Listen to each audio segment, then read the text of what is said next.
Hello my fellow pilots and citizens, and welcome again to another episode of Star Citizen FM, episode 43. Star Citizen FM is a fan-run show that covers anything related to Star Citizen, the community, or anything else in the verse that might catch your fancy. Star Citizen FM is hosted by yours truly, Dr. Hawk. So let's get on with the 43rd episode. Well, look at that. I decided to take a break from Star Citizen and you guys just go nuts with your wallets. In the time that I took my little break, you guys not only surpassed the $25 million stretch goal, but the $26 million stretch goal as well.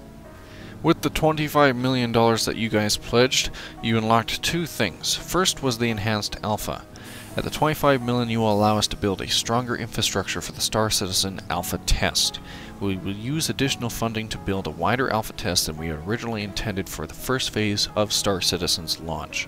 The initial plan was to first launch servers in North America and then to expand to areas such as Europe, Australia, and to decrease latency in these areas, perfecting the game as we improve the experience around the world. This funding will allow us to invest in a wider infrastructure for our early testing, spinning up remote servers earlier, and hitting this goal will also allow us to increase the number of remaining alpha slots. Each extra alpha slot not only means more Star Citizens will travel the verse at launch, but we will also receive more feedback and more stress testing. This in turn will allow us to better balance and enhance the Star Citizen experience. You guys should pat yourselves on the back, as this goal is not only good just in terms for the game, but as the community as well. We're starting to get a lot of more Star Citizens, not just even citizens, but people in general. People are starting to take more and more attention to Star Citizen, and see that this is a game that will very easily achieve what it set out to do. We still have a few naysayers here and there that are a little worried that we bit off more than we can chew, but given that we're giving them the optimal amount of funding that they need to do this, and now they know they have a passionate group of people, that's you guys, behind them to support it, I have no doubt that this will help. Having a wider alpha test will also enhance the game itself in the sense of network. We'll be able to iron out more bugs. We'll have more people experiencing and beta testing and ironing out those bugs that we hate so much. And it'll also refine the experience more. So maybe some other people prefer this kind of play method, or maybe they don't like that kind of play method. It'll all allow us to refine the game into the game that we want Star Citizen to be. So, good for you guys, and when the time comes for the Enhanced Alpha, be sure to put as much effort into it as you can, as you guys are doing to the Hangar module right now. I would know there are a lot of you right now that are taking the time to test that thing as much as you can, even though there isn't a whole lot to do in there, and you guys are to be commended for your efforts. Now, as mentioned, you guys also broke the $26 million stretch goal. Now, I think this is partly due to the Hornet sale, which we will cover, and I think everyone else can agree. But until then, we have also unlocked the enhanced capital ship systems. So in addition to the command and control systems that they have already outlined, we're going to expand capital ship functions. Lead a damage control team to fight fires and repair key systems during battle. Control internal bulkheads to slow borders and man a number of consoles, like navigation and engineering, that will make commanding a capital ship feel even more immersive. This actually reminds me quite a bit of the Artemis Bridge Simulator. For those of you that aren't aware, Artemis Bridge Simulator is a space game that allows you and a few other friends to take control of specific stations just like you would in a sci-fi game or movie. Artemis may be a little bit of influence in this type of system, so we may see some crossover, or maybe the guys at SC are coming up with their own unique version that we will be able to experience in true Chris Roberts fashion.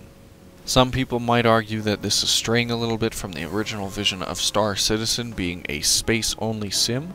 I think that those people might be thinking a little too much in the aspect of a first-person flight simulator. Chris Roberts has always had a lot of immersion in his games, not only just in the flying aspect, but talking to people, tinkering around with things, etc. And not being able to play around with the capital ship while it's burning, exploding, and leaking radioactive fuel would actually be fairly disappointing to somebody such as myself, who likes leaking, burning radioactive fuel, even if it's possibly detrimental to my health. So having this kind of experience might help those also who maybe are not too good in flying and find themselves being better at a navigation console or maybe a mechanic. It would allow a lot more options for the gamers to find what they want to do in the Star Citizen universe and help shape the role that they choose to do. So, let us see more of this. Our next stretch goal, is a new starter ship actually. The team at Consolidated Outland has decided to take Robert Space Industries head-on in 2944 by premiering the Mustang personal spacecraft, not to be confused with the Mustang car. We will use these additional resources to create another ship company and starter ship for Star Citizen. The new ship will be offered to sale alongside the Aurora, so players will have a choice between two options to begin the game. With no official artwork or anything yet, we do not have much to go on as for what the Mustang will be capable of, if it actually looks like the car, or if it has any offensive or defensive capabilities. It could just end up being a ship that isn't, anything amazing. All we really have are the official little document that they gave us, so for convenience I will read it and we will decide what happens later. Founded by maverick trillionaire Silas Corner, Consolidated Outland is an up-and-coming spacecraft concern, the first ever headquartered on a frontier world. Corner, who made his sizable fortune in jump communications, founded the company as an attempt to strike back at what he sees as the overly regulated spacecraft industry. With facilities established as far as possible from the prying eyes of competing corporations, Outland is quickly becoming one to watch. After finding initial success with spacecraft conversion kits, Outland is now ready to run with the big boys. The new Mustang spacecraft line is preparing to go into mass production and is priced to compete with Robert Space Industries' Aurora. Using newly developed construction techniques and ultralight material alloys, sometimes considered unsafe, the Mustang pushes power ratios to the limit. The result is a sleek, stylish spacecraft that weighs less than the Aurora and has more options for engines than thrusters, at the expense of some stability, weapons hardpoints, and cargo capacity. The Mustang isn't planned as a replacement for the Aurora, it's another option that may better suit some playstyles. Want a reliable personal starship? Go with the Aurora. Want something with a little more power at the expense of cargo? Try the Mustang. So, as mentioned, it could not be anything really maybe special, or who knows, maybe it will just be that Shelby Cobra GT that I want in space. Although, having that thing fly around may be a little weird. So keep an eye out for the Mustang, we may see some concept art coming out soon, and until then we can keep our eyes on that next stretch goal. As mentioned, to those of you that are not yet aware, the Anvil Aerospace F7C Hornet is now available for purchase. There are 7 different kinds of packages and ships available, so you guys should head over right now and check it out if you are not aware. The Hornet sale has already driven up by $2 million, and I foresee it driving up a few million more dollars. So if you're interested in picking up, let's say, a Weekend Warrior package, or maybe just the base Hornet itself, now would be a good time to do it, and it'll only set you back about $100. So if your credit card company is not yet yelling at you for a maxed out credit card, why not max the scales just a little bit more with an Anvil Aerospace F7C? If you're not interested in buying, you can also find the Hornet brochure. Just like every one of the other ships, they've been put together by a top artist over at CIG, and you can check it out in all its glory. For those of you who are interested in maybe a more video format and have not yet seen the official trailer, I will now allow you to watch the official trailer that was released by Anvil Aerospace for the F7C.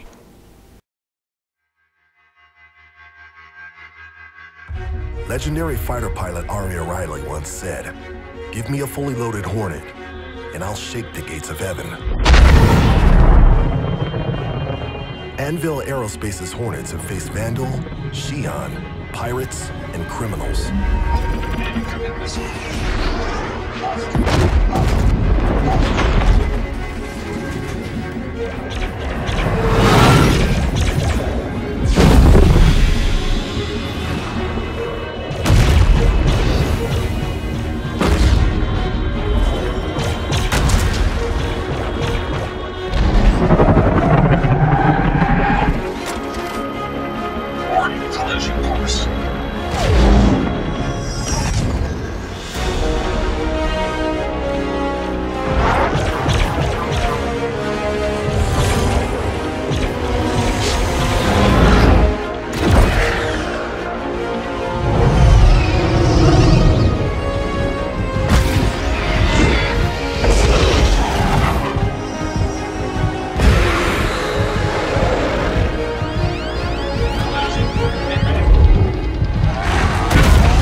They've logged more combat time and kills in more theaters than any other ship in the history of space combat. Battle-tested in the harshest conditions, the Hornet has proven time and again its ability to withstand damage and still be able to dish it out. With all the punishment it handles on a daily basis, don't you think the new Hornet can handle yours? Honey, I got the ice cream you wanted.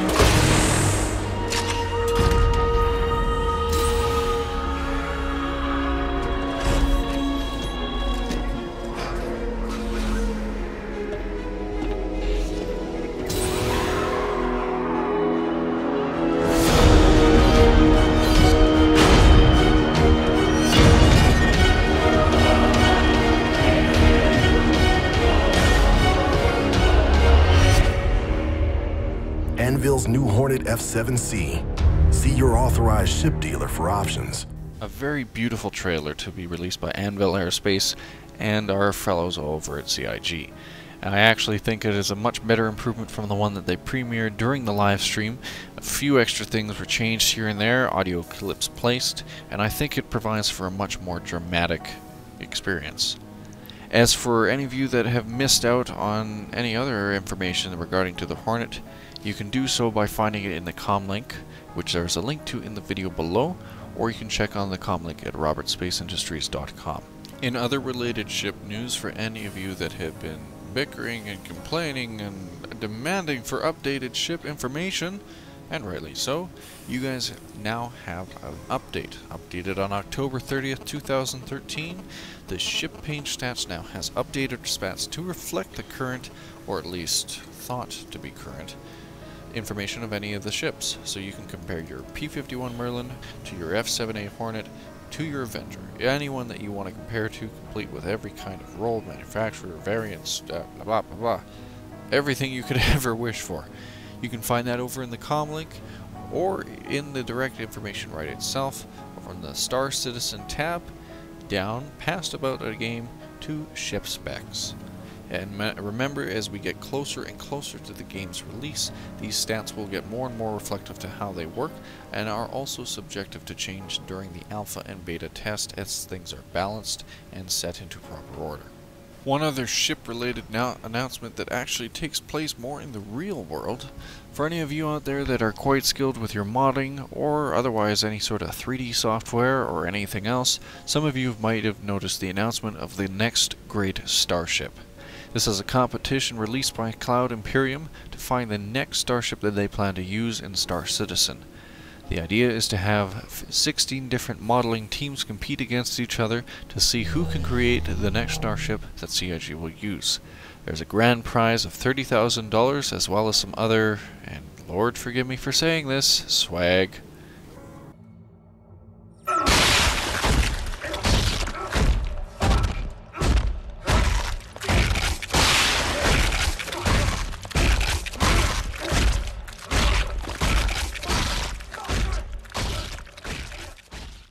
Yeah, no, I can't be forgiven for saying that.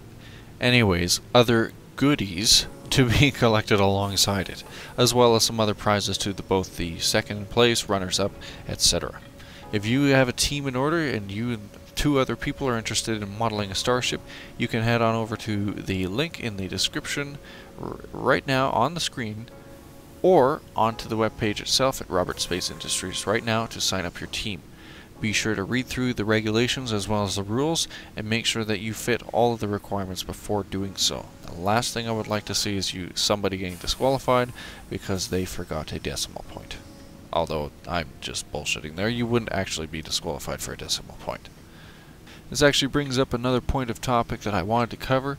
Some of you are already familiar with this gentleman and some of you may not be. To those of you that are not familiar with AnythingFPS, I wanted to do a short little highlight on the man. Unfortunately, I have not been able to get in contact with him. AnythingFPS has done quite a few videos for Star Citizen already, taking each ship into the CryEngine, showing them off in different aspects, as well as doing puzzle versions of the ship and assembling piece by piece.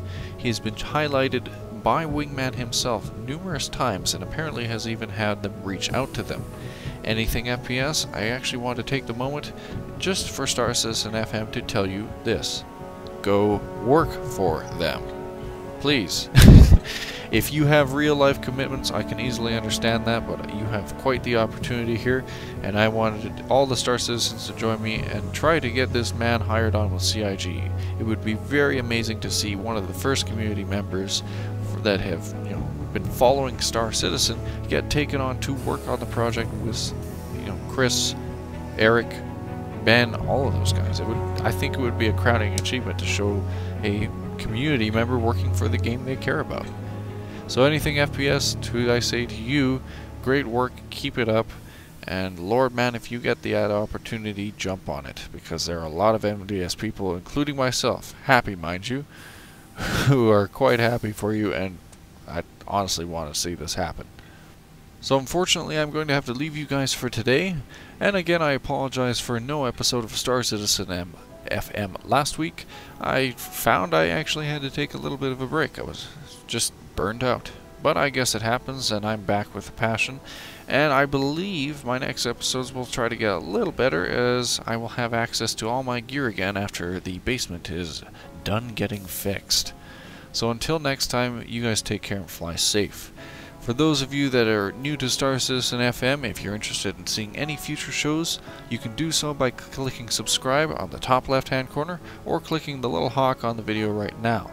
If you have any feedback that you'd like to leave, be sure to give me a like or a dislike, or even comments or complaints. I always try to improve my show, and I'm always taking feedback, and it's much appreciated and helps me go on.